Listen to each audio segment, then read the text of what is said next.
So this is my video on colons, and so what we're going to talk about today are sort of the punctuation marks that show up on the SAT. So today we're taking a look at colons and dashes. This is my first of two videos for you. So colons are pretty easy to use, but they're oftentimes misused or misunderstood. So what I have is I have a passage here that I've kind of fabricated, made it look sort of like what you would find on the SAT, completely made up by me. So it's this beautiful passage about Michael Jordan. We'll come back to it. But within this passage, they're going to ask us whether we know how to use a colon or not. So what I want to do first is simply make sure you understand exactly some of the golden rules of using a colon. So think about the colon this way. A colon is something that basically leads forward. It tells us about information that's going to show up after that colon. So think of it almost like a big old arrow that's kind of pointing ahead saying, hey, more information on your way. So it kind of gives a sense of anticipation. So the golden rule about using a colon is that you have to have a full sentence or a complete sentence before you can even consider using the colon. So important, I'm going to say it again. You have to have a complete sentence before you can even consider using the colon. So let's take a look at the example passage up here, and that takes us into our first question, which says, so Michael Jordan dominated the NBA during his career with the Chicago Bulls, leading them to 6 championships in 1990s. Many fans regard Jordan as the greatest basketball player of all time. Now, when I take this sentence which says many fans regard Jordan as the greatest basketball player of all time, it gets me into this first SAT question down here. So when I think about it, the colon sounds like it should make sense because I'm kind of like announcing something. I'm saying, hey, look at this thing right here. Many fans regard Jordan as what? Colon, the greatest basketball player of all time. Except if you think about it, you can't just simply say many fans regard Jordan as and put a period after the end of that. That's not a sentence.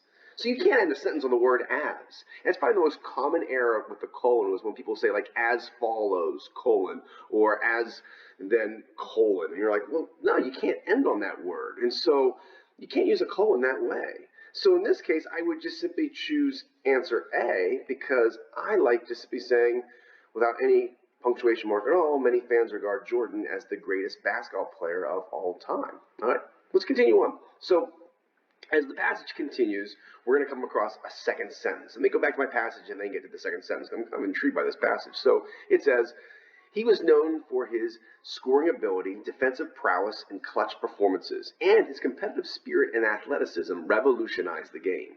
Beyond basketball, he has become a global icon. Right, that's sort of what it's saying. And then you're like, what do you mean? And so here's that sentence again. Beyond basketball, he's become a global icon. And then they gave us these 4 punctuation marks. So the SAT is going to ask us about 4 punctuation marks. The semicolon, the colon, the comma, and the dash.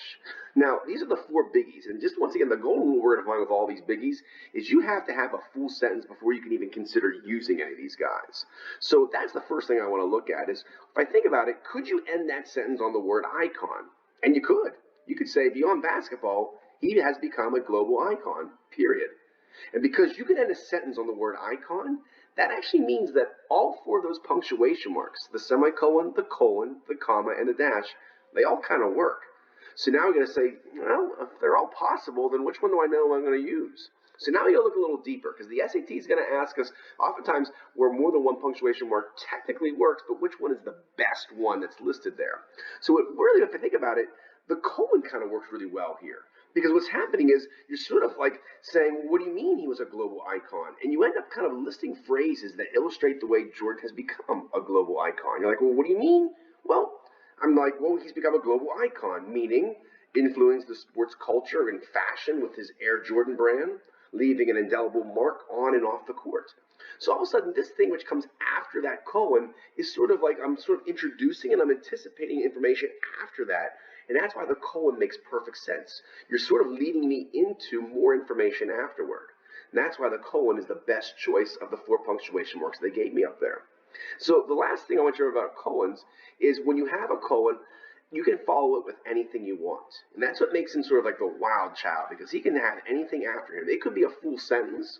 It can also be a fragment. It can also be a listing of phrases. All right, so all of those are pretty possibilities.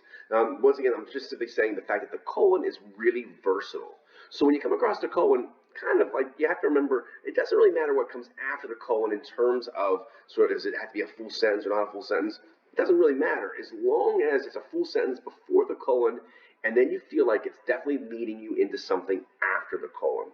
So with that being said, take a look at these 8 sentences I have after this and just kind of figure out when the colon's right or when the colon is not going to work, because more than likely it's just not a full sentence. All right, good luck with all this.